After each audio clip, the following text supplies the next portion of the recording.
Hello, everyone, and welcome to the OnlyLandFans show. My name is Kendall Lejeune, and our Masterclass guest today is Ajay Sharma.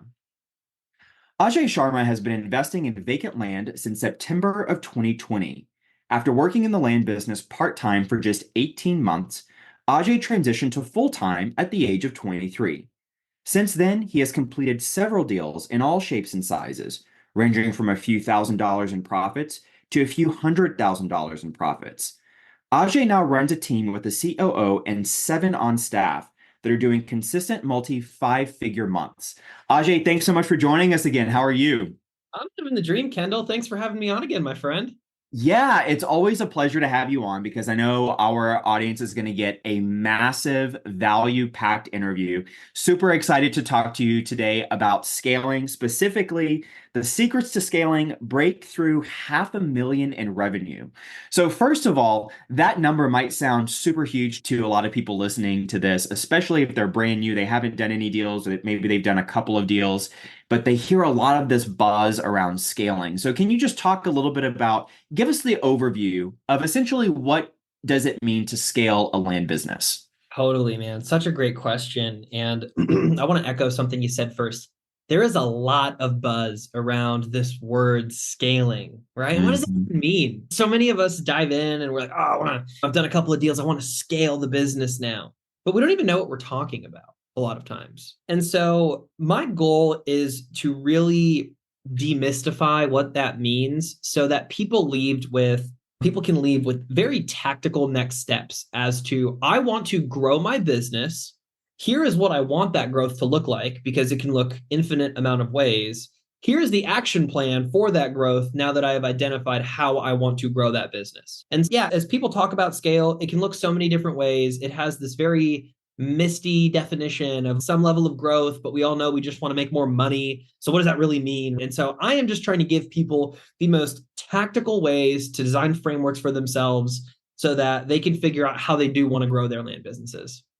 That is super exciting. And I do want to just reference. So, last masterclass, last week, we actually interviewed your business partner, Ben Pijanowski, and he brought the heat when it comes to a lot of the tactical, data driven integrator things. And he talked a lot about the relationship between integrator that he plays in your business and the visionary role that you play in your business.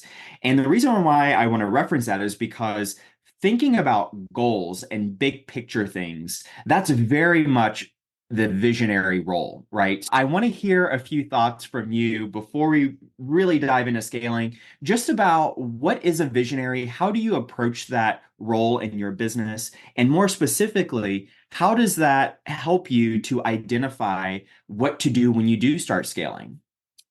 Yeah, man, such a good question. I'll tell you, most entrepreneurs are visionaries. A lot of times because we have this idea of what we want our lives to look like, and it doesn't conform to the traditional life outlook.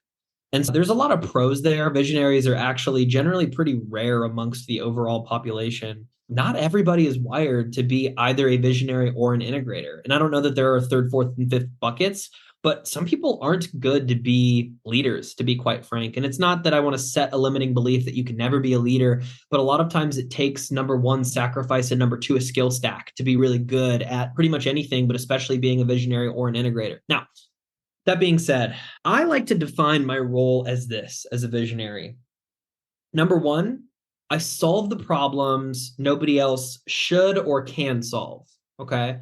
So, what that means is people love to use this title of CEO, right? And that's like the most colloquially accepted amongst the business world of a visionary. Is you're the chief executive officer. You set the strategy, you make all the decisions, everybody reports to you, right? Super cool. What that actually means is you get the poopiest, crappiest, dog poo sewery problems to your plate because amongst all the smart people you've hired, nobody could figure out how to solve this problem, right? You know, the people you brought in to solve the regular problems, which means, oh man, we built these systems and have these things. Oh, guess what? Here's this poo poo problem we don't know how to solve. Boom, visionary, that's you, right? And man, I love problem solving. Like it is what I do for a living, quite literally. And so it's a dream job to me in a very odd sense. But number one, it's solving the problems people can't or shouldn't solve. You should be solving the biggest, highest leverage problems, or just really helping remove those roadblocks that your integrator is struggling to remove. Okay. Now, number two, and here's where a lot of people screw up as visionaries, is, in my opinion, a very good visionary needs to select which problems you want to solve in the future. Okay. I'm going to say that again.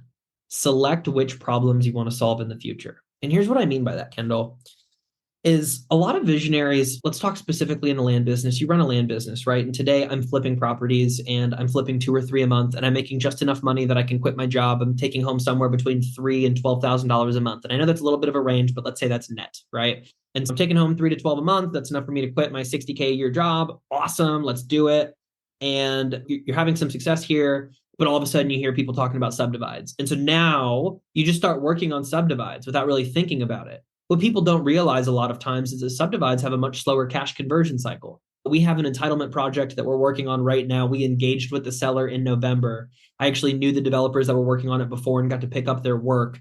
We're not going to make a penny on that, and we'll sink about $50,000 between me and my partners into it. We're not going to make a penny on that property until June, July.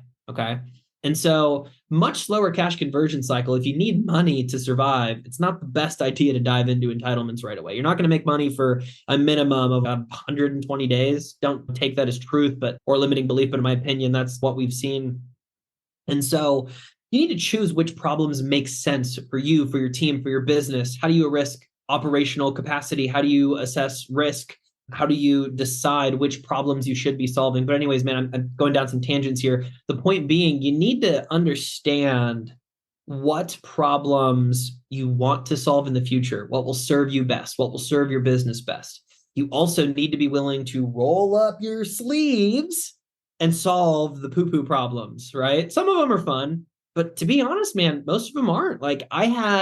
Here's a recent story. I had a seller that we were working with, and I might have told this story last week, so forgive me if people are hearing this a second time, but the seller on this property, we got under contract, we got a buyer lined up, we had a beautiful spread on it. They told us they wanted to back out. We were 2 weeks from closing. And then I get a letter from their attorney stating our contract is void, right? And man, 70 grand in cash does a lot for your business, right? Cash is a very frequent bottleneck a lot of us face. And so what do we do now, Kendall? Right? Well, guess what? That's a problem that rolled up to the visionary. We got an attorney letter. Ajay, what do we do? Yep. Right. And Yep. so I'll tell the audience to resolve the story. Long story short, I reached out to 4 people I know and trust that are in the land business or in some real estate business. I got a contact with another real estate attorney to submit a response letter just to let them know they weren't immediately off the hook. And in that time, I triple dialed the seller daily until I got them off the phone, used sales and negotiation techniques I had learned from Mr. Chris Voss, never split the difference, talked him off a cliff. We gave him $30,000 more. Bada bing, bada boom. We're going to close in 2 weeks. It worked out. Most stuff doesn't when it gets to the visionary. There's a lot there, but you got to deal with the problems nobody else knows how to, or maybe just isn't super equipped for. And you got to choose which problems make sense for you, your staff, your business, your life, your cash. Hey, land fans, looking for your tribe of serious land investors? Join thousands of your fellow land lovers in the OnlyLandFans Facebook group. We're talking real deals, expert strategies, and game-changing connections you won't find anywhere else. This isn't just another real estate group. This is the community where land investors come to level up. Join us at onlylandfansgroup.com and join the conversation today. That's onlylandfansgroup.com. See you there. Yeah, that's really fantastic. So much good insight. I love that you were able to save that deal. One of the things that jumps out, yeah. So fingers crossed. We're still sending all of the good vibes your way. Until that thing closes, we know how that goes. So one of the things that really jumped out to me about that is the fact that it is problem solving. And on its face, that sounds like, oh yeah, super cool, we're solving problems.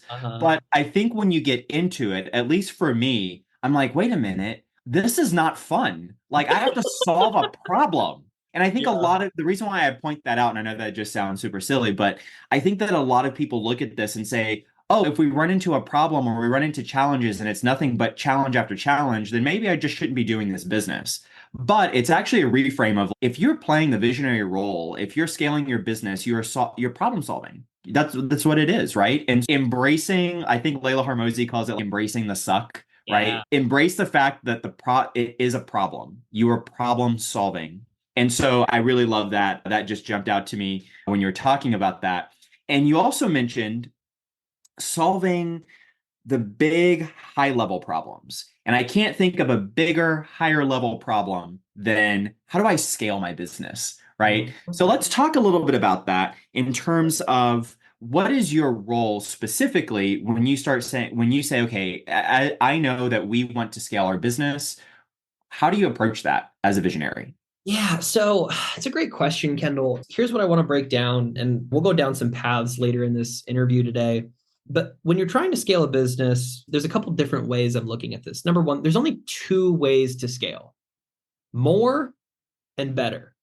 That's it. Okay. You can do more. We can talk about what more means. You can do things better. Here's some quick examples. I do deals on average, I make 10 grand a deal. Cool. Let's do more. Instead of doing 2 deals a month, I'll do 5 deals a month. Boom, scale through more, right? How you do that? That's the question we need to solve for, right? And there's a lot of different ways that can look. Alternatively, Kendall, we can scale through better. Instead of making 10,000 bucks a deal, what if I made 30,000 bucks a deal? Now, of course, we need to ask ourselves the question of how we do that. And in those scenarios, if I wanted to do more deals, maybe I hire more staff, maybe I send out more marketing, maybe a combination of both of those things. Maybe I switch marketing channels to be more qualified leads because I don't want to raise staff, but you've got to be cognizant of both capital allotment and operational bandwidth. On the flip side, if I wanted to just do more, maybe I should just market higher value properties. That sounds really nice. What you need to know is that you're going to convert at a lower rate. So you probably need to be doing more marketing, right? And so it's these questions we need to be asking ourselves and then being cognizant of what are the trade-offs, right? And how do we prepare for those trade-offs? So like the very title visionary, right, has the word vision in it. You need to be able to see into the future. And I don't mean like a prophet or a fortune teller, but that's the gift of the visionary. And it's also the challenge is I need to foresee the problems of the business, of the world, of the economy potentially, and how do I mitigate for those? If I'm uncertain of maybe an economic outlook, I'm probably going to double close a little bit more because I feel safer not having $1 million out in debt on properties if I'm uncertain in the market. But hey, could I double close on these? Yeah, I could. And again, trade-offs like, oh, I need to learn this new talk track. Oh, I need a little bit more documentation. But I think Layla Hormozi just put out this banger video like 2 days ago about how a lot of times people will tell you like, oh, we can't do this because of this thing. Like, Ajay, I can't do 100 deals next month because I don't have the staff to handle all that volume. Great. Then rather than that being the objection, we turn that into the problem to solve for. Instead of it being, shoot, we can't do that because we don't have 4 acquisition managers instead of 1, I'd say, great. So now this year we need to go hire 3 more acquisition managers. See how the objective changes? So instead of objection, it becomes objective. She didn't say that, but man, that sounded good, didn't it? Sure did. Sure. We're gonna submit this as an amendment to that, or an addendum rather, to that video. I think that the Hormozy team definitely needs to have that in. That was I'm sure good. they would love that. I'm sure they would love that. I'm struggling to remember your original question. Did I answer it? You did, yes. The question was, what role does a visionary play in scaling? And you answered it beautifully in terms of thinking about what is the vision of the business, and then what are the problems that are going to come along that you need to solve for that vision to actually happen. So, really good stuff. What I want to do is jump into that figure that a lot of people, I think, resonate with. Specifically, the figure that was in your title, the 500,000 in revenue, right? So that's a big number. A lot of people, including myself, especially when I first got started, it was difficult to wrap my mind around $500,000 in revenue coming from a teacher background. But what I want to do is talk a little bit about what are the key differences that you have seen in land businesses that are maybe a little bit more small scale versus $1 million land business? Totally. And I picked the number 500,000 because that's most recently what we broke through essentially. And Congratulations. thank you. It was a lot of it's funny now because we're looking at deals with a $500,000 spread. And it's again, Yeah. you can look at more and you can look at better, and we do both. But the point being, essentially, I want to speak from experience a lot of times. I think an issue you get in the, we'll call it the guru world, is people talk about things that they haven't yet achieved, which just means their theory, right? And theory is what you get. I'm really sorry to anybody here who's like a college professor, has parents that are college professors. No disrespect to you guys, but this is what you get with college professors. Man, I went to the business school in undergrad, and I go back and talk to a couple of these professors, and I just realized as we talk about business, I'm like, dude, like I learned a lot more doing 4 years of being a business owner than I did of 4 years being in business school. What is business? I need to learn how to leverage what demands are from people and turn that into dollars, right? At some level, like it's people and money and how do we make these things work? I'll tell you, like an economics professor that has PhD in economics and basically only ever studied the difference between behavioral and Keynesian economics and was going to tell me a case study about how Apple designed their gallery so that we buy more stuff, or Foot Locker did it well. Dude, man, I'm trying to get from 0 to 100K. You're not, I don't have $1 billion for a marketing budget here. And even if I did, I wouldn't listen to you because you've not done it, right? So I bring that all up to say, man, I really Yeah. like speaking from experience personally. I like talking about what I know works, what I've tested personally, or maybe some people I've worked with that I've been able to teach some things to, and they come back to me and say, hey, this works. So anyways, that was a big reason for that number specifically. Now, regarding your question of what I see with people that maybe have a small business versus some folks that make $1 million, the first thing I would do is listen, guys, if you're like stuck in, I see levels in this business. People get stuck in like the sub 100K, and let's talk gross profits specifically. So, like, we talk revenue, that means so many things to different people. Revenue as so there's gross sales, which is what a lot of people do in like the land geek world, which there's nothing wrong with. It's just I want to standardize our language, essentially. Land geek world will frequently use gross sales, which is, hey, I bought a piece of land for 5 grand, I sold it for 10 grand, I have 10 grand in revenue. It's not too dissimilar than any other inventory-based business. If you were, what's it called, drop shipping, you'd be doing the same thing, right? And I get it. There's nothing wrong with it. I'm talking gross profits. So HUD to HUD, I buy a property, I sell a property. How much money did we make in between? Or buy and sell, whatever you want to do. Just again, make sure you standardize it. Okay. So all that to say, for folks I see struggling sub 100K, a lot of times it's just not doing the most basic things. Okay. And when I talk basic, you need to generate leads. You need to talk to those leads. You need to make offers to those property owners. You need to get a contract signed, buy a property, sell a property, ideally at a discount so you make a profit, right? But you just need to do those things. There's no secret to this business, guys. I've talked to, God, multi hundreds, maybe 1,000 different land investors, and we're all doing the exact same thing, man. Like we're generating leads through some marketing channel, direct mail, RVMs, cold call, pay per click, pay per lead, PPC. I already said pay per click. I feel like I left out a big one. Texting, right? You could even cold call yourself, door knock. It would be a bad method. I think we joked about this last week. But my point being, there's auctions, right? I know people that buy at auctions. There's no shortage of ways to get leads, right? Just you need to generate leads. You need to make offers to property owners. You need to buy property at a discount. You need to sell it through some marketing channel. Boom, you've made money, right? That's it. And the people often really fail to grasp that in like the 0 to 100 a lot of times. And they think, oh gosh, it's because I'm sending mail. Oh, it's because I'm sending RVMs. No, dude, you just need to do the basics. Like it's about learning the basics a lot of times. Getting from 100 to 250 is typically like just brute force is what I see a lot of times. Like it's a lot of solopreneurs that are brute forcing it. So that's like, man, I'm by myself and I need to go from 3,000 mailers a month to 10,000 mailers a month.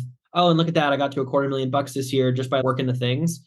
That's like that 200, 250 gross profit range I see a lot, most particularly because deals swing so much in range. It is somewhere between 250 and 400. Now, where I see people really break into that like 500 to a million is you start hiring a lot of times.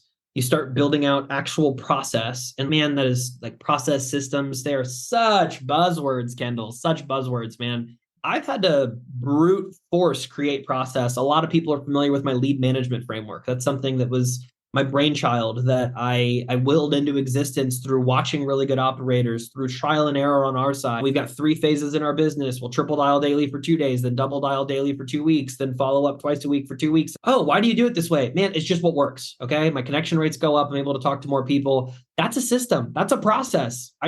We just had to create that. That is not something I did until I hit a couple 100,000 in revenue. Now, if you can do the right systems early by learning from somebody smart like a Kendall Lejeune, where you coach with him and then learn about like the systems and stuff early on so you don't have to make the mistakes yourself like I did, then hey, look at that. Like you're going to do it faster. But all that being said, that like breaking into that next level, honestly, man, it's just more of what works. It's systems and it's team a lot of times. That's it. Again, there's no secret sauce to this stuff.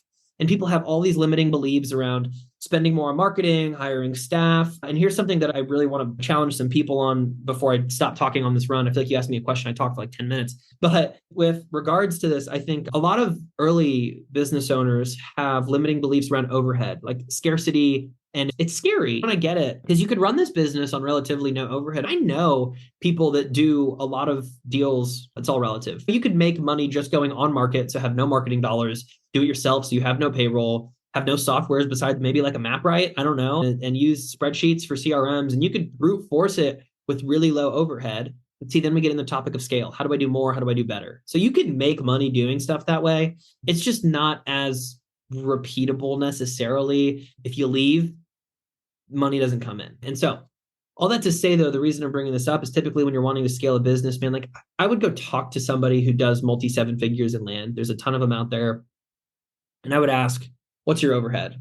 And anybody that's making 2, 3, 4 million a year, I find is spending anywhere between $30,000 to $80,000 a month with marketing, with staff, with it's an inventory based business. We're buying stuff at about 40, 50 cents on the dollar. That's how you make your margin.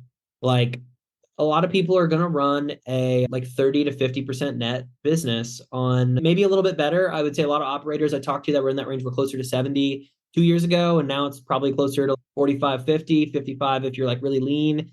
But if you ask them, hey, you want to go make $1 million? Okay, cool. Are you comfortable spending $20,000, $30,000 a month unless you can do an entitlement or a subdivide? Like, again, that's the exception. Yeah, man, there's a lot of different ways to look at it, but I talked through 18 concepts in that 10-minute run, man. I'm I sorry. love it. No, there's so many great things to unpack there. So I'm going to just start with the last one.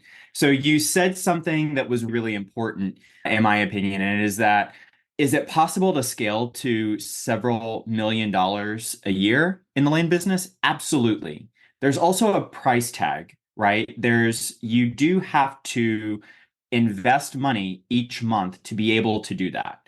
You What? also mentioned, yeah, imagine, right? And so for me, I have the great privilege of being able to interview a lot of operators as well on this show and off air. And a lot of times I run into people that are looking to scale, but there's this limiting belief that they have around actually spending money on staff and investing in marketing. And yeah, I know that there's not the land business doesn't require me to spend a lot of money a month to be successful. Now, how can I make $1 million a year spending nothing? And that's a very big, that's a different mindset altogether. So I want you to just unpack that a little bit for us. What does that, you mentioned 30 to 80K a month. What types of things are people that are in that earning bracket? What are they spending that 30 to 80K on?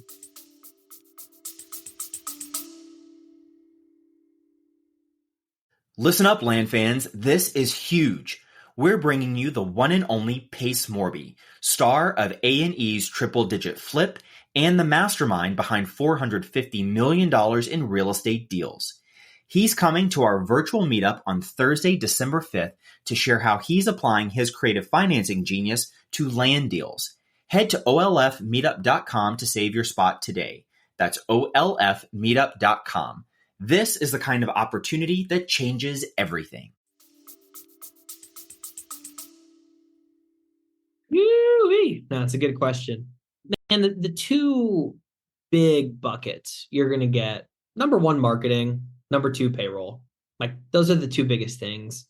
When you're bootstrapping, solopreneuring, like you get so used to not having payroll, it almost scares you to then have payroll and be like, oh my God, this person's going to cost me thousands of dollars a month. And when you're hiring, you should start with production-based roles, in my opinion, which are people that bring money in, right? They're producing versus more operational staff, which is where a lot of people go. And I don't think it adds as much predictability in your business because you're not removing yourself from occurring activities that bring in money. Like again, you go on vacation, you get sick, like you are the bottleneck of the business. And that's the whole point of scale, is to remove yourself as the bottleneck a lot of times. Now, that being said, like marketing is an easy one, man. If you go out and, you're sending 25,000 letters a month, right? Here we go. At 60 cents a letter, I don't know, do the math. That's 15 grand, give or take. All right. And now you've got to have staff that's ready to go on that. Are you going to go US based? You're going to go overseas. If you go overseas, you're going to need usually a couple more heads than you would US based. And there's a lot of different ways that can look, but on a really good acquisitions manager, that can be anywhere from some people will hire my mom at part-time, $15 an hour. Some people will go my cousin for, or my brother, or people do like family or close friends a lot. And they'll either do some type of profit structure. Like I know some guys that do that really well. And other people, they're like, hey, let's give you a base anywhere between $4,000 and $8,000 a month. And then you get bonuses on top of that. Sounds like a lot of money. And it is, right? It is.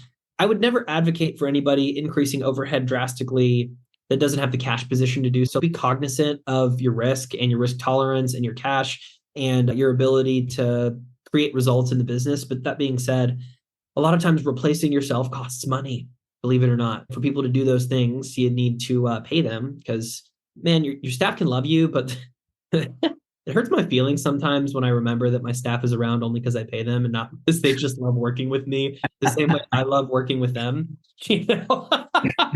But I can't fault them for it. Like, they got to feed their families or whatever. And I'm happy to help as much as I can, and they do their part. It's not like it's just me. Don't get me wrong. I've got a fantastic team, but the point being, a lot of times, man, those are the two big buckets. Like you'll get some tech, you'll get some softwares in there. Data is a big one for a lot of people, but a lot of times it's marketing and it's payroll. And those are the two biggest things that you really need to spend money on to scale a business. Like And those are not nice to haves. Those are like, if you want to scale, you have to spend the money, right? In order to be able to generate more leads via Right. marketing, in order to have an operational staff, a production staff, to be able to remove yourself as a bottleneck. That's literally the definition of getting more efficiency out of your business. Let me ask, you mentioned earlier about just doing more, right? That's one of the two ways when it comes to scaling is just doing more. So, how should an investor go about deciding whether to aim for more transactions or larger, more complex deals? Because Totally. we've all had that experience of hearing, and we hear this a lot in the land space. Hey, the big deals are, you're going to spend the same amount of energy doing a big deal as you are going to do a small deal. So just go ahead and just focus on the big deals. So, can you talk Yeah. about that a little bit? So it's like partially true, man. I would never tell anybody a subdivide or an entitlement is like the same money or energy as like a 20K flip. Like Yes, these totally, are totally. drastically different. But I think that quote is taken from a 10K flip versus like a 30K flip are the same Yes. effort. Now, I would agree they are the same effort in terms of activities once they're like in the pipeline. However, there are some trade-offs. Okay. So, like on the beginning, you've got it's typically going to be a higher cost per deal to acquire something for like more margin. Just the more expensive a property is, the odds are more sophisticated the seller or the more reasons somebody would want it. There's just more efficiencies in the market. Like what we do as entrepreneurs is capitalize on market inefficiencies. If you don't know what that means, I'll give you an example. Uber is like the easiest economic example of dead weight loss capturing inefficiency in economics. Okay, so I learned something in economics. But the point being, people wanted taxi cabs and they were trying to flag them down and stuff wasn't working. And so Uber solved the need because you could get on your phone and click this button, and there were people that were willing to drive and people that wanted rides. And there was nobody in between connecting the two. Airbnb, another great example. So here's what we do. People want money, believe it or not. Crazy. What they don't want is land. On the other side, there are people that want land. Again, crazy, I know. And what we do as investors, we solve problems. And we're able to do that really creatively. Man, I'm working on a deal where the seller cannot sell this property for what she wants unless we absolve a deed restriction. It's got a deed restriction. Okay. Now, it might be passed like that. There's all these things wrong with this deal. If it all pans out, we'll make over six figures on it. And it's just a little infill lot flip. Okay. But the seller is an 82-year-old lady, and she told us exactly what she wanted for it. We pretty much gave that to her, but she can't sell it at that price if there's deed restrictions in there, basically stating you can't build on the property. So now Yeah. we as A little bit of a investors, problem. right, a little bit of a problem, right? Because it's just a junk property otherwise. Lucky for us, we have direct incentive to help her do this problem for no cash out of her pocket today. And if we are successful, she gets Look at that. She gets money, right? And so we're solving for a problem. She doesn't have use for the property. She wants money. Here's the money. And now we're going to go find somebody because we've solved this problem in between of this property couldn't be used. So, anyways, just an example that we solve problems as business people. Now, to your point of like, how do you go about deciding what do you want? I would ask you, like, what business do you want to build a lot of times? I think some people like just crush on the more side. Okay. And here's what I mean by that. Like, here's Anshul Sharma is a great example. We know him. He's Yeah. brilliant. And he just is like phenomenal when it comes to sales process, building teams, scaling an organization from a human capital perspective. I don't know how many he has on staff today. Last I heard, maybe it was around like 30. I hope it's okay that I share that, but I consider him a friend. I hope he considers me one. He's a cool dude. But anyways, the point Anshul's being, amazing. He's Yeah. he's amazing. He's super sharp and just knows what he's doing. My point being, he scaled really well through more. Seven-figure business guy, right? On the flip side, right? There are other people that scale really well through better. I think, I don't know if Doug Smith was interviewed on RE Tipster, right? Hawthorne Capital, those guys, they pretty much only do subdivide deals. I'm pretty sure they only do on market stuff. And those are big deals and they're doing some, and then they're scaling through doing more of those big deals. But these are complex, right? There's different problems you need to solve for. When you have a $500,000 property, you've got to go raise a $500,000 on the acquisition side, right? Not only that, your market absorption might be different, meaning like selling a 25K property, there's like a lot of people with 25 grand that can go buy that. Selling a $300,000 property, you have a smaller buyer pool, which could mean slower purchases depending on the area, depending on the asset, right? And so there's a lot of contingencies there. But my point being, ask yourself what you're good at already. What is to your advantage? What do you like about the business? Maybe you really like hiring overseas VAs. Mike Balcom, great example of that. Really good buddy of mine, brilliant entrepreneur, has scaled his business really well through overseas staff. Pretty unique. Not everybody likes to just go that route, but he is phenomenal at it. And from what I can see, has built a very strong culture and they crank, right? Again, on the flip side, other people just scale through like bigger, better deals. My buddy Counciel is doing 15 different entitlements right now. That is mind. I'm gonna watch my words. Blowing. Thank you. I'm like, oh God, what's a normal word here? Yeah, like people scale through different means. So you need to ask yourself the question again. We're solving problems in the future. We're choosing what problems we want to solve in the future.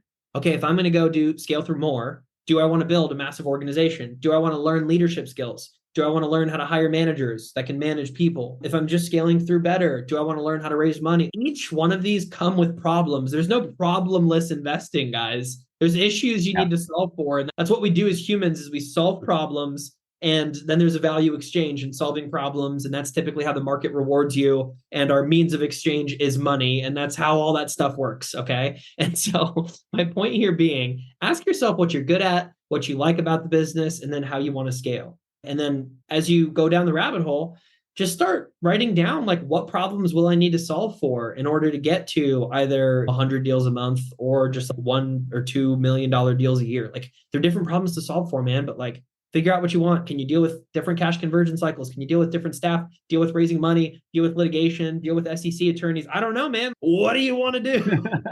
Yeah, yeah. And that's a fantastic distinction because I there's definitely truth to that adage, new level, new devil. And so as you grow, there's always going to be more unique problems that you've had that you're facing that you didn't have on the level prior. I think something else that's really interesting, I'd love to hear your thoughts on this, is when you think about when you're projecting into the future, how far do you project?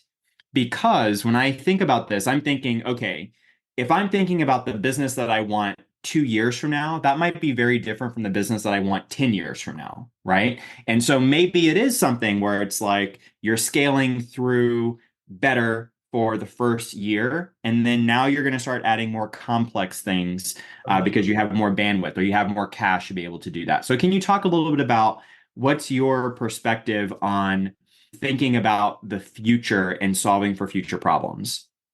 Man, it's a really good question. I struggle with these a lot, and I'll tell you why. I see the 20-year vision, and I don't quite know the activities that I'm going to be doing. But I'm going to start your answer actually with a story that is non-related to real estate at all. So I dated this girl in college. How all good All great stories. stories start this Yep, way. exactly. She was a great girl. We shared a lot of values, was a Christian, had good faith, same faith. Like we just, all the boxes were checked, man. She was fantastic. Now, something Ben and I talk about a lot with compatibility of people that you want to run with, business partners, romantic partners, friends, mission, or excuse me, vision, values, and interests. Vision, values, and interests. Those three things need to typically be aligned for you to like want to move forward with somebody in any capacity. Okay. So we had similar interests, we had similar values, right? But the vision was really different. And my vision for my life has been really clear for a really long time. I always knew I wanted a big life. And that means different things to different people. Okay. But I'm talking like all the hoopla you'll see on the internet. I'm not necessarily like, I want the flashy house, I want the flashy car, but I want to be on stages. I want to teach people about business. I want to make buttloads of money. I want to give a lot of money away. I want a private jet. Like I want a big life. And to have a big life, you have to make a big impact. You have to change a lot of lives. You have to drive a lot of value. There's different ways you can do that. But now going back though to this college girlfriend, we broke up because we had different visions for our lives. Like she wanted to stay within an hour radius of where she grew up, which was college town in Indiana. She, again, super nice girl. This isn't anything against her. It's just that's what she wanted for her life. Like white picket fence, two dogs, two kids. That was the life. And I was like, dude, like I could homeschool, private school my kids, and I want 4 to 6 of them. I want a big life. I want a jet. I want multiple houses. I want to be traveling frequently. I do want to build a beautiful family, but like I have a vision for my life and I'm not going to forsake it. And I think a lot of times people think, oh, like he makes money, he's like a bad person, or he's selfish, or only cares about money, or this, that. I actually like, man, I'm going to say something that is very controversial that just like molds in my heart often. I think it is so selfish. If you are given gifts and talents to make money in the marketplace and like an interest to do, it is so selfish to be poor. If you're enjoying this episode of the OnlyLandFans podcast, please let us know by subscribing and leaving a review. Now let's get back to the action. Because you cannot help the people you want to help and give enough money away. That's it. Like if you're passionate about things, you can make a lot of change with money. Don't believe me? Dude, go to a third world country. My family's from Nepal. Go give somebody like $20. You like, dude, my mom has these awesome stories of women that are homeless that walk around without sandals. She goes and buys them shoes and they like will touch her feet, which is really symbolic in that culture, and cry to her and do all these things and praise her. And my mom's like, look, I just could not stand seeing you not have shoes. But the point being, like, money can do a lot. Right? Now, I'm not saying it solves all your problems, but anyways, coming back. So I've got to peel the layers back. Okay. So now I'm dating my now fiance. We're like 3 weeks into dating and I come out of this breakup and I knew I wanted a big life. And I said to her, I said, her name's Erin. I said, Erin, just so you know, I want a big life. I want a jet and to be on stages and to have a lot of influence. And we're probably not going to have the most private life because I'm going to have a decent following. And there are all these things that come with it. And I want to give a lot of money away, like a lot of money away, like lots and lots of money away. Like right now, I'm able to give tens of thousands of dollars away every year. I want to be able to give millions and tens of millions of dollars away. Can't do that if I don't make tens of millions of dollars, right? Unless I maybe run some charity and facilitate the funds, whatever. That's a whole different can of worms. But my point being, sat down with her, talked through vision. We've been together 4.5 years now, 4 years and some change. We're engaged. We get married in 3 months, which is super exciting. But man, we're like getting closer and closer to the vision. And she's not surprised when we move for things or when I have to work on a Saturday or, hey, I got to go drive out to see the seller today.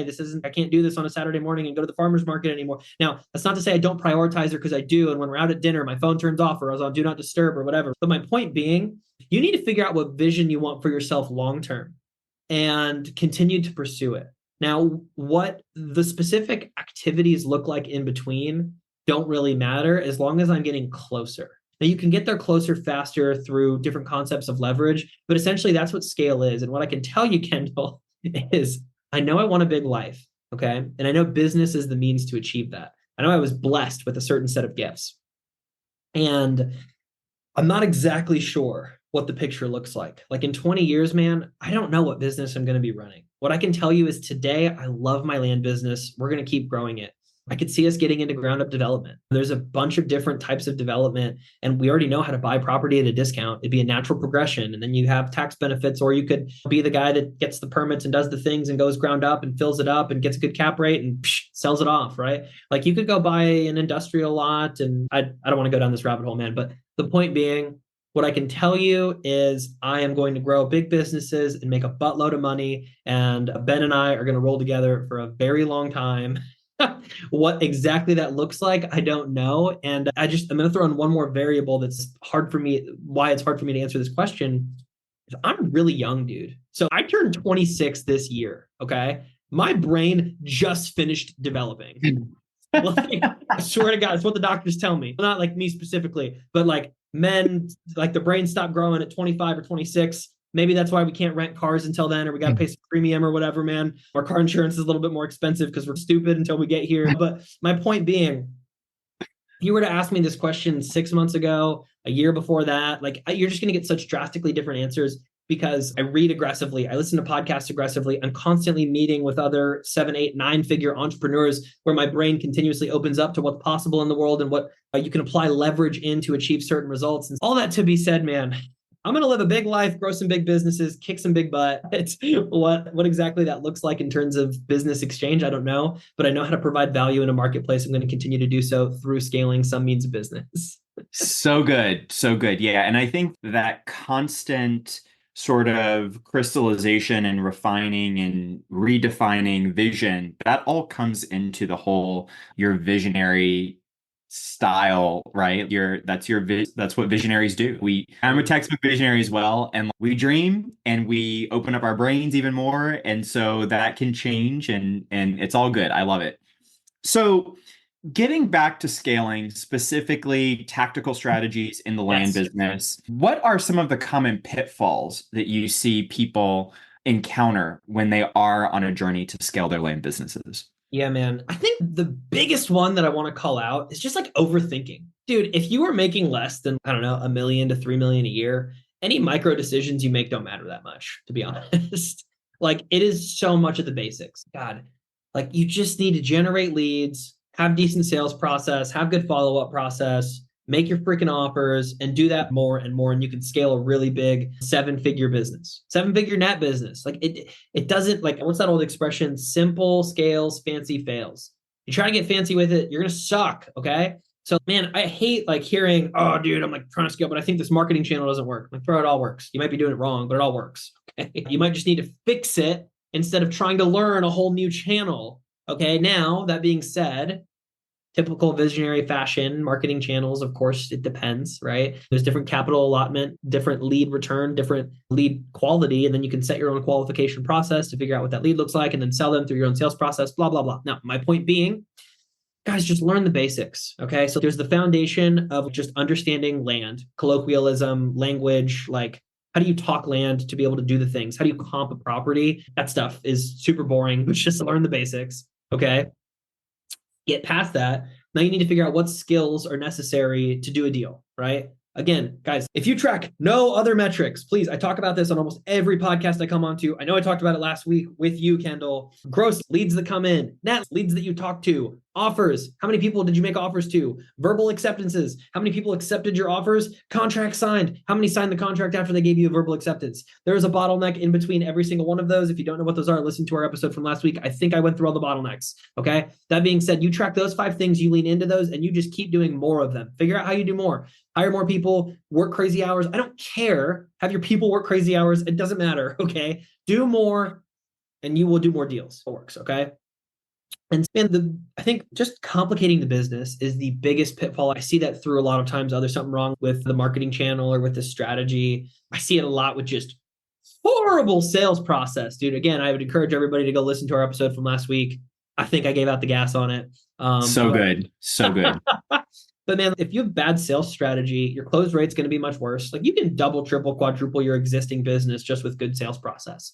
And sales process is both scripting, qualification, and timing a lot of times, right? Timing a lot of times. And what that means is, again, we do different things to boost connection rates, to get on the phone with people faster so we can move the leads along. And then we say certain things in our script and frame things a certain way to boost our odds of success. But all that to say, man, you know how many people I talk to? God, I can only imagine how many you talk to that follow up with their leads, I don't know, 1 to 6 times, like some atrocious number. Like, guys, we're like 25 and a triple dial counts as 1. And that doesn't include text messages and emails. Like I'm just talking phone calls. Okay.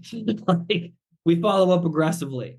and we do more deals because of it. If you're only, here's my battle cry. If you are struggling to convert deals and you track no metrics, track your offers every single day. If you're making less than 80 a month, don't complain to me that you're not doing enough deals. Okay? Because figure out how to get there. Again, how you solve for there. There's more and there's better marketing channels, more marketing. Okay. Get there, make the offers, you'll do more deals. That's it. All right. Now you'll get better at the things naturally. Now, terrible sales. And then the last two, like of the biggest pitfalls that I know, man, are slow to hire or slow to fire. Like you are handicapping yourself, man. I was talking to my good friend who I won't name because I know a lot of people here know him, but he was looking at hiring like an EA slash TC slash like lead manager. It's his first kind of hire. And so it's a lot of things. And that's usually how that works is you start by hiring, and then over time you hire more specialists as your business grows. And that just helps people be better and more efficient at their jobs, blah, blah, blah. Okay. So he's hiring a generalist. And this dude was going to make, God, he had, I want to say $400,000 of pipeline profit and at least $60,000 to $80,000 in the bank. And his overhead was like $300 a month, like something just ridiculous. Okay. Yeah. Absolutely ridiculous, not including marketing expenses, but just absolutely ridiculous. And he was like, man, I'm a little scared of overhead to make this higher. And I was like, what are you going to pay them? 15 an hour. How many hours a week are they going to work? 20. Okay. Let's do some math. That is $300 a week, $1,200 a month. So how many more deals? Sorry, before I said all that, I said, how many more deals do you think you would do if you had this position? Oh, at least another 3 or 4. How much do you make per deal? 15 to 20. So you'd make another 50 to 70 grand a month. Yeah. Okay. And 300 a week, 1,200 a month. So you're foregoing 70,000 a month in profit for 1,200 a month in expenses. And I just sat there. And he goes, when you say it like that, man, I feel like an idiot. I'm like, you're not an idiot. We just have limiting beliefs we need to unwind, right? There's this Yeah. fear around hiring because it has overhead, which is perceived as risk. And it's fair, but be mindful of your business, man. If you've got $500,000 sitting there in pipeline equity and almost 100K in cash, you're going to be okay to take on another 1,200 a month in expenses. I was like, dude, you could never sell another deal for 15 months and you'd be chilling, my guy. Yeah. Yeah. That's a Don't great. sell any property in 18 months. He was like, yes. Okay, so logically, we're good. And this guy's brilliant and really good land investor, but you just need to hear it from people who are willing to call you on your crap. You know what I Yeah. mean? Yeah, totally. And I think that's a really great point is that can you do this business like by cutting corners and doing it on the cheap? Absolutely. Like we've all seen people do that. I've seen some people like to send out their own mailers. Great. Send out if you want to lick envelopes and handwrite letters and all that, do it. Great. Fantastic. But the question that I always come back with is like, what is the opportunity cost for that? Yes, you're saving 1,200 bucks a month by not hiring someone else, but that person could bring you $50,000 to $70,000. So yeah, does it feel better for you to save money or to make more money, right? And honestly, you could ask the question, which one's actually more risky? I Yeah, have a business model absolutely. that works. Like it's debatably more risky for me to not make money in it today than it is for me to wait until the perfect time to do anything. Because Kendall, is there ever a perfect time to do like anything?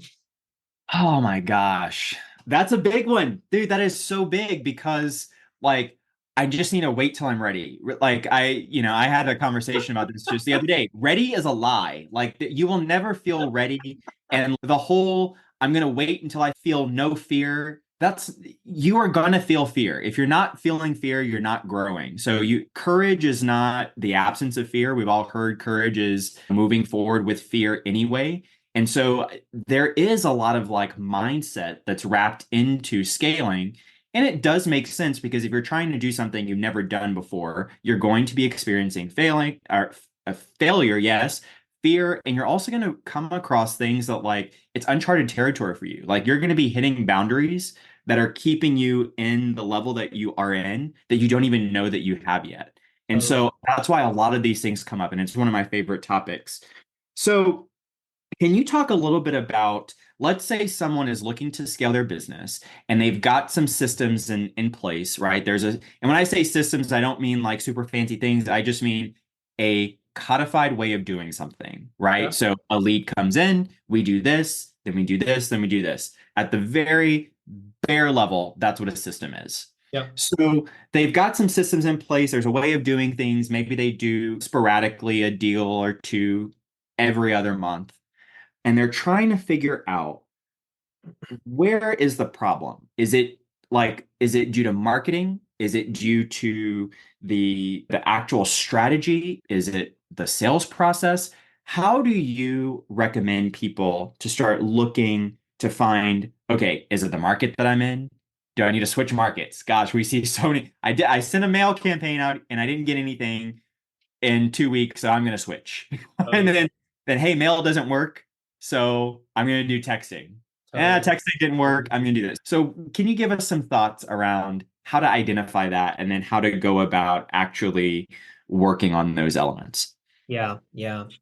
Now, under the assumption this is somebody with a semi-working business, the first thing I'm going to do is, man, we can, what's that old expression? Like we can change what we measure, something to that effect. That's not the expression. I don't know what it is, but it basically like, listen, if you don't monitor it, if you don't measure it, it's really hard for me to tell you what's wrong. And so those 6 metrics that I laid out earlier give us a lot of clarity because there's certain benchmarks between each one. Here's an example is we'll get verbal close rates around 10% in our business. There's a couple contingencies there, guys, like our average, either like wholesale fee or flip fee, whatever, like HUD to HUD, we'll make 15 grand. We do a lot of double closings. We've got a pretty decent sales process or follow up super aggressive. So there's a bunch of contingencies there. If your close rate was below like, God, 5%, like you're like, dude, this is a bad thing. Now, if you had less than 40 leads a month, dude, this is a bad thing, especially if your close rate's really bad. You're like, you're screwed, right? If you were only connecting with less than 65% of those leads that came in, really bad thing. So there's like benchmarks when we can measure these things, right? If you were getting less than 60% of your contracts signed from verbals, bad thing. But again, like doing better on every single one of those is going to be a good thing. And so if we don't measure it, it's really hard for us to know what's wrong.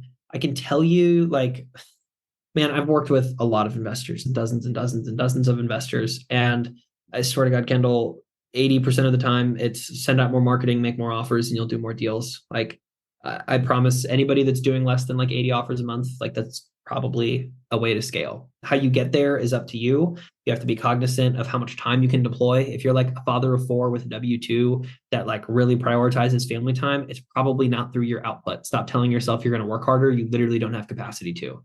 If you're a solopreneur that's a 25-year-old man that lives by himself, like I was for a lot of my time, I wasn't single, but I wasn't married. And so I had my own place and it's super easy. And yeah, I could scale through hard work, dude. I could blunt force it. Now, did I want to? No. Do I travel a lot? Yes. Does that mean it's not a good fit for me a lot of times to scale through output? It does. So I should usually replace myself in doing so.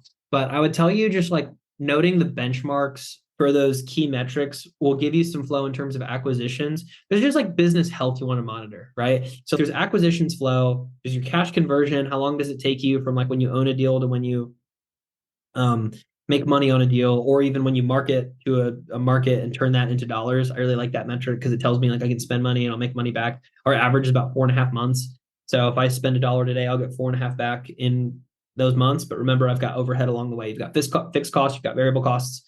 And then on the dispo side, again, that cash conversion is part of it. Your average like dollars you get back is a part of it. So there's like ways to monitor that.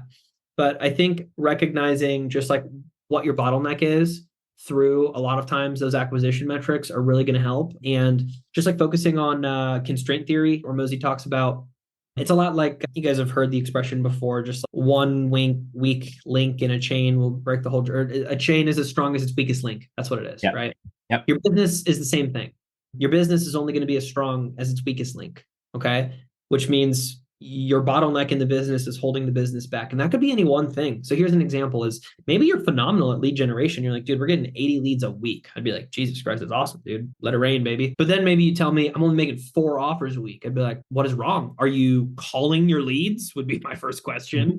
Yeah, man, I'm calling them once. I'm like, all right, you're screwed. I'll just get, yeah, give me your leads. No, Yeah. but right. But this is where, for me, I'm able to diagnose what the bottleneck is. Are we not connecting with them enough? If we are, let's install some lead management process, right? We're not closing enough. Okay, let's talk sales process. Maybe we're doing all those things well, but we don't have capacity to make offers, man. Like, I don't have any time. Cool. Hi, manager. You can go overseas for relatively cheap. You can go US based for also relatively cheap, right? 15 to 20 bucks an hour on Hire My Mom. You can hire some pretty good talent. Okay. Now, Now we have a whole can of worms around talent acquisition, leadership, hiring, firing, all that stuff. And it's a skill, guys. It's a skill. You got to learn the skill. I can tell you that A talent doesn't like working for C leaders. That's something Gary Harper says a lot. If you're a POO leader, really good talent's not going to stick around for you because they've got no vision with you. They've got no idea what you're building, where you're building towards. Communicate that stuff with them. People love to be included in your vision, both personal and professional. Yeah, there's a bunch of different ways to go down that, but I would just say assess those metrics, figure out where your bottleneck is. And then this is what Ben and I do every week. We have a stoplight meeting where basically we look at our metrics and see what's wrong. Okay, sweet. Our bottleneck is here. Right now, our bottleneck is that our lead managers can't convert our leads fast enough because we're getting so many. So we have enough leads. Our lead conversion isn't good. It's not because of lead manager process, it's just because of capacity. Okay. And so because of that, we're not able to make as many offers as we want with our acquisitions manager, which then leads to us not getting as many contracts as we want, which then leads to us not doing any deals, right? We're doing deals, not any deals, but we should be doing like 2 to 3 times what we're doing, in my opinion. And so it's like, all right, let's go. Here's the bottleneck. This week, all our efforts go into solving for this bottleneck, right? So Ben and I recently just started doing this thing we call the one thing. No, that's Gary Keller. We call it the big thing because we didn't sound like Gary Keller's thing.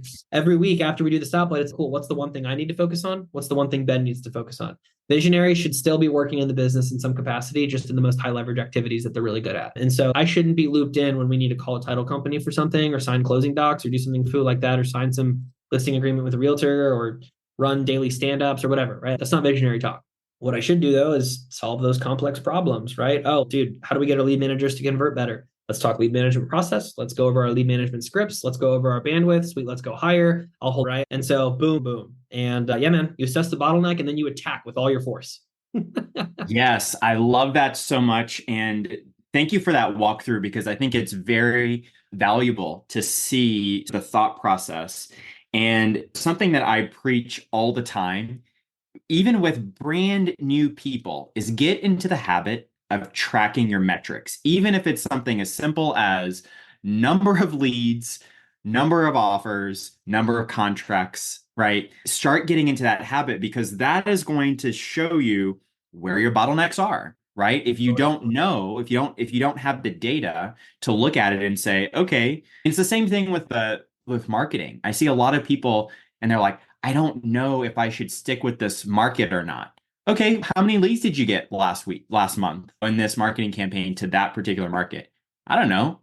Okay, how do you know that's not a good market? Like you might be getting Because Kendall, I spent $500 on marketing and I have no deals, dude. Somebody told me that I could spend $500 and make $1,000,000, man. What is this junk? Yeah, exactly. That's exactly the point. And so 10,000 a month, right? In passive income. yes, yes, with $3 of overhead. Who wouldn't There want are that some all day? people, I genuinely believe there are some people that could probably do it if you were to brute force it. So if you really wanted to bootstrap, you could land arb, like Land Geek style, right? Land arb Totally. crap properties. Sorry, crap. I shouldn't say that, but they're crap properties. And then like hustle on Facebook Marketplace and sell a bunch on owner finance and manage those. You could probably bootstrap on $3 and get far, but Yeah. that business, ask yourself what business you want to run, man. Ask yourself what brain damage. Exactly. That is so true. And look, that brings up a really good point is yeah, it's you can. The answer is yes, you can do it. Do you want to do it?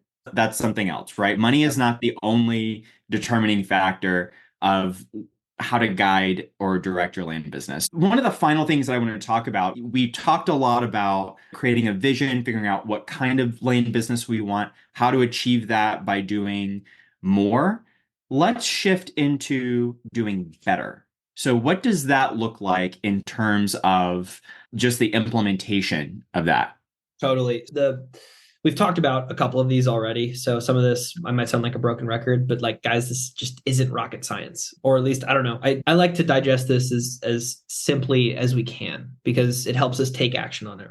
I think the first thing is bigger deals. Again, guys, that doesn't mean go jump to subdivides and entitlements, right? Do those make a bunch of money? Yes. They're also very complex and you can lose a bunch of money learning how to do them. Okay. So be careful, but they're fantastic. You can make tons of money doing them. Okay.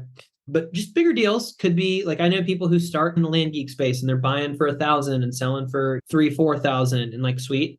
That's one iteration. And then like the next tier up, you could buy for 8 or it's 5 and 13. You get those pretty frequently. Nice little like 5, 7, 8K hits. And then you get a lot of like buy for 8, 9, 10, sell for 25. That sort of range is super common. And then it's okay, now I'm making 20K, right? So buy for 20, sell for 40 in that range, 15, 40, 20, 45, 20, 50, that sort of range, right? And then there's people buying for 50, selling for 100, buying for 100, selling for 200. It goes up. And typically, see, the nice thing about doing bigger deals is you make more money, but like you're placing more capital. So if you think about this from like a capital allotment perspective, I'm a nerd, guys. If you haven't figured this out, I'm a huge nerd. And so I think about the guys that are like billionaires. And a lot of times, not all the time, right? You have the Apple and the Dell and the Virgin Group and people that are doing like these like massive big things in the world. And then you have guys like I'm not degrading these humans, but like the Ray Dalios and the Warren Buffetts. And what are they doing? They're placing capital, right?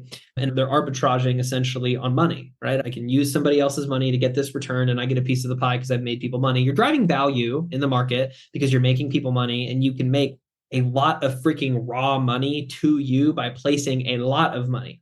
So the thing about land that people don't realize is it's so fragmented and there's such small pieces of the pie. Hedge funds are going to come in and go buy $30,000 plots of land in Los Animas County, Colorado. They look at that and they're like, "What is this? All right, what are we doing here?" And they won't even invest in like tertiary housing markets, let alone they might do some big apartment deals and stuff. But anyways, my point being, you can go through bigger deals and that looks different for everybody, but just look at the next tier up. Maybe look at 2 or 3 tiers up, but it can just be bigger flips, point blank. Okay. It can be bigger wholesale fees. So if you're a wholesaler, just make your fee better. Cut out the crap deals where you're making 3, 4, 5K. Only do deals if you make at least 15 to 20, right? Like you just set the parameter and it's going to be hard to turn away stuff, but there's your reticular activation system in your brain, which means whatever you're focused on, whatever you're looking for, you're going to find.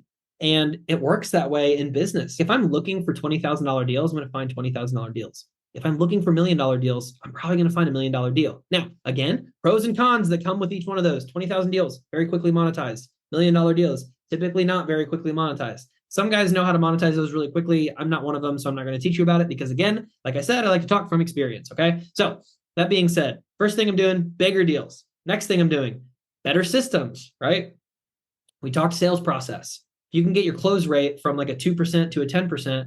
That's 5x. It's pretty significant, right? Just overall process. Maybe so here's a big thing with my lead management framework that I talk about is your pipeline becomes really clogged if you don't get rid of bad leads. And the only way to get rid of bad leads is to know whether you can do business with them. And the way I know if I can do business with the lead is on 2 accounts, property and seller, right? If it's a crap property, I don't want to buy it, get it out, eliminate. It's a bad seller, like they're just horrible people, or they don't really own the property, or there's some funky stuff going on with the seller or whatever. Just you can't do right. Property, seller. Those are the only 2 ways I can do business with the lead, and you need to do business with both, ideally. So I'm going to eliminate bad leads as quick as possible. So I am focused on really good leads. That's why we triple dial daily, because now my probability of connecting with the lead goes up. If I connect with the lead, the odds of me like knowing whether I can or can't do business go up, which means I can massage the leads that I want to do business with and get rid of the ones that I don't. So I'm only spending my bandwidth on deals that I do want to do. And I'm following up with people that I can do business with, which is why it's really important to follow up with those leads. Right. So Yes. all Yeah. that to say. Sorry, go ahead. I was just going to say that's a really good point. And I do want to draw a distinction here is that I see a lot of people where they just do like a market, like a blanket marketing campaign, and then they get back a lot of different things, a lot of different types of deals. So let's say maybe they're a wholesaler, right? And that's what their business is set up to do, is to wholesale deals. But they come across some deals that are not good wholesale deals, but they would be fantastic owner finance deals or fantastic entitlement deals, or maybe even some subdivides that they don't want to wholesale, but they would make really great traditional subdivides. I see a lot of people burning bandwidth and trying to reinvent the wheel to do those types of deals and try to make every single thing make it into a deal. Does that make sense? So I see a lot of people clogging their pipeline, like you say, on doing deals that they are not equipped and that their business is not equipped to do. And so what are some of your thoughts about, do I just throw away a good deal? It could be a good deal, maybe not for my business, but for someone else. And do they go through the brain damage of trying to figure out how to make this work while they have all of these other leads stacking up? What are your thoughts on that? Yeah, man, I'm always so scared to give blanket advice on the internet because you never know. Like you just never know how this is going to affect somebody's life. I have three different paths I can go in my brain that are all virtually correct, and I'm trying to decide what's the most applicable, actionable, and useful to whoever's listening to this. Here's what I'd tell you. I'm thinking to a book I read a couple years back called Mastering Rockefeller Habits. Okay. In this book, he's talking about Charles Schwab. We've probably heard of Charles Schwab. The company was named after a dude, probably named himself. Crazy how people do that. Now, that being said, Mr. Charles Schwab, he did this thing to increase productivity. It's really, really cool. He, every day at the beginning of the day, would write down the five highest priority things of his day, right? Hey, what's the most urgent? What's the most important, right? We've all heard about the quadrant, urgent and important. If something's urgent and important, do it right away. If it's important but not urgent, maybe we can do it a little bit later. Not important, not urgent, delegate it, get it out, is that sort of thing. And he'd write down the most important five things for his day, ranked by urgency. And throughout his day, anytime he had white space, he was working on number one. And when he finished number one, he was working on number two. And it wasn't about whether he got through one through five, but rather that he was always working on the most important thing for his business rather than scrolling Instagram or starting another business, because that's what we freaking visionaries do all the time. We all have our shiny objects that we want to go do. We want to get into this business, want to get into that business. And here the thing is, a lot of times we think we're in the land business and we start a whole separate business even within our land businesses. Just side note, here's a quick example: is if you run a big wholesale operation, doing a subdivide deal is a different business. Okay.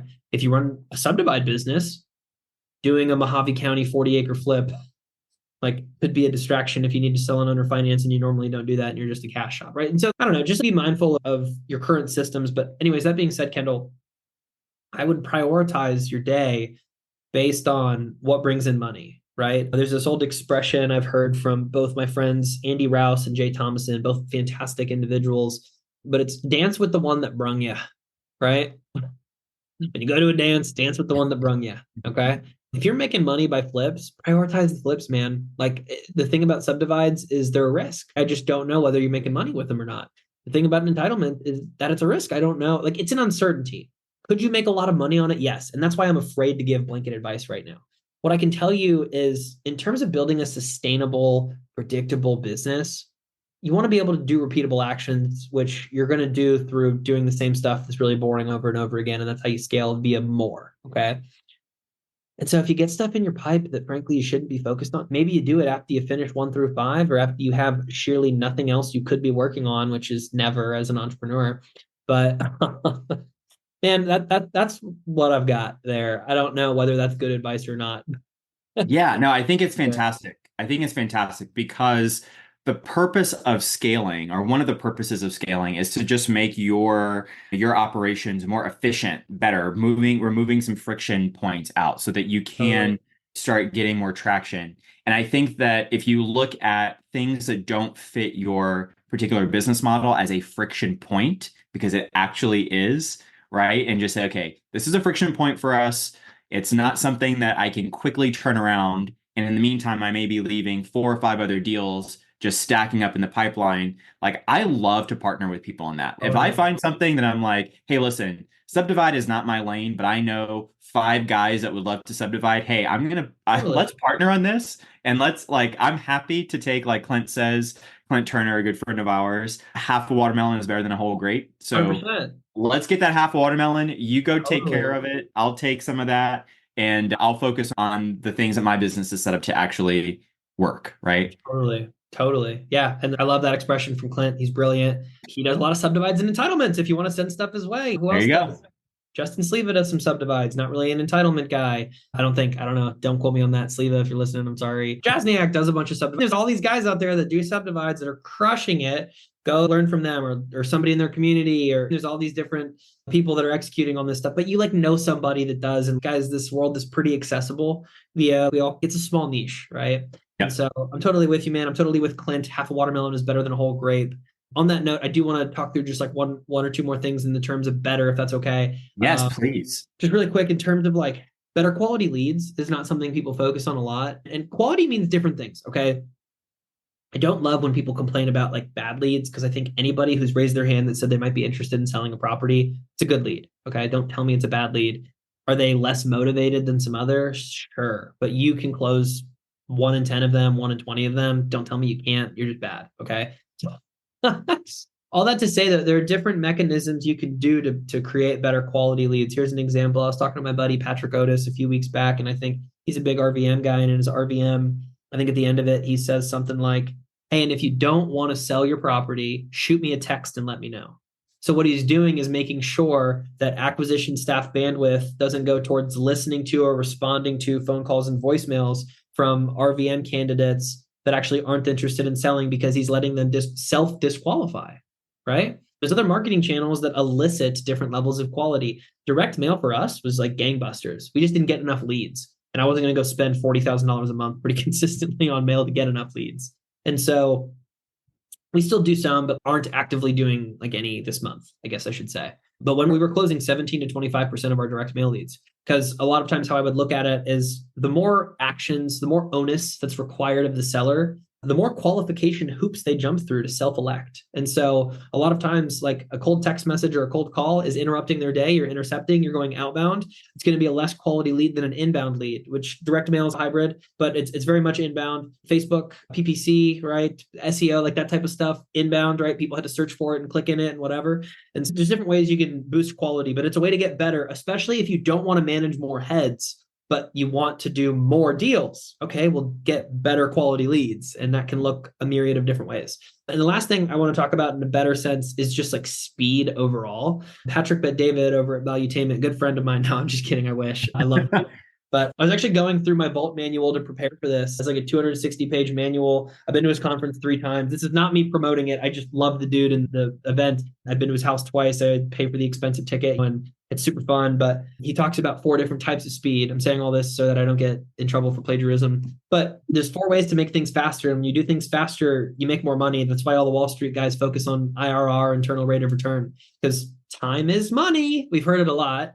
But we're like, oh, I don't care if I make 20 grand in October versus December. Well, dude, if you did, you'd probably be able to reinvest in the business better or yourself and do things to catapult yourself for more growth if that's the goal. So speed really does matter. And so here are the 4 types. Number 1, you got functioning speed, right? What that means is like your talent and your training, essentially. So if your acquisition staff, if you have bad sales process, you can either train your staff on sales process, right? Go buy a course or watch YouTube or whatever, and then train them or give them those materials or read those books and teach them. Or you can hire somebody that has that training already, somebody that's already a sales wizard, and bring them in-house. But it's functioning speed, things that make the business function, right? It's like skills that you can essentially acquire or train, right?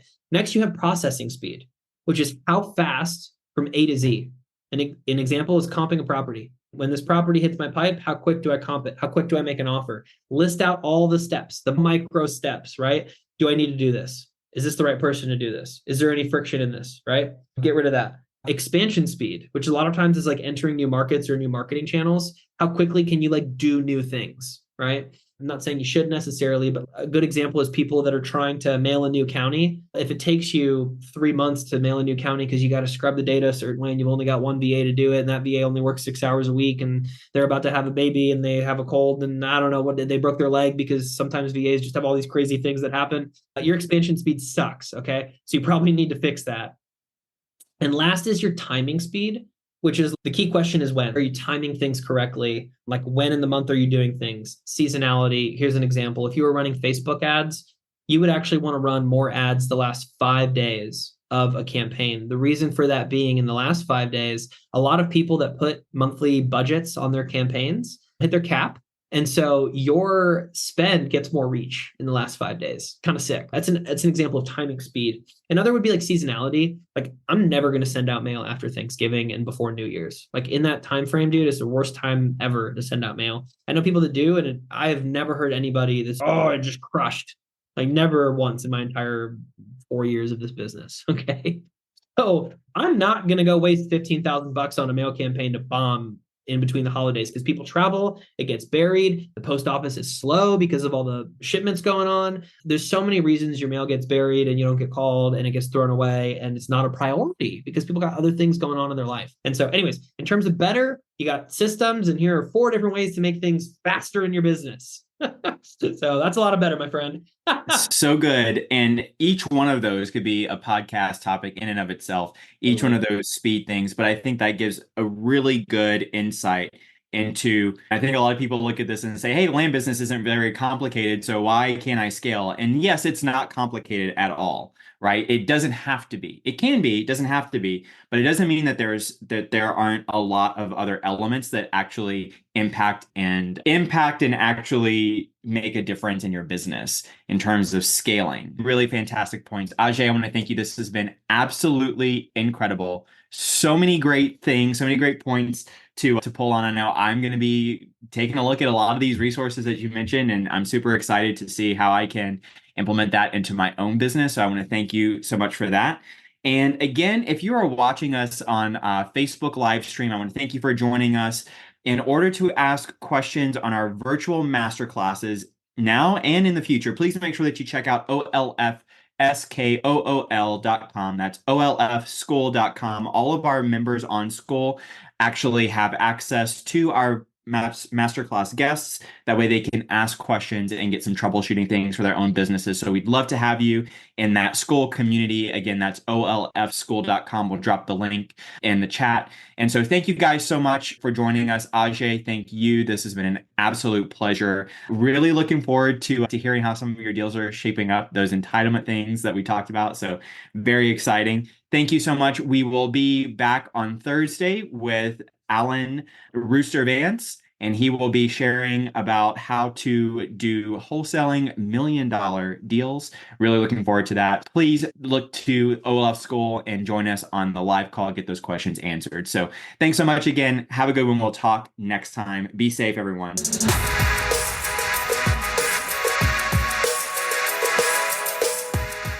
If you're interested in hearing from other seven-figure land flippers about how they've started and run their businesses, then join us at OnlyLandFans.com. Looking forward to seeing you there.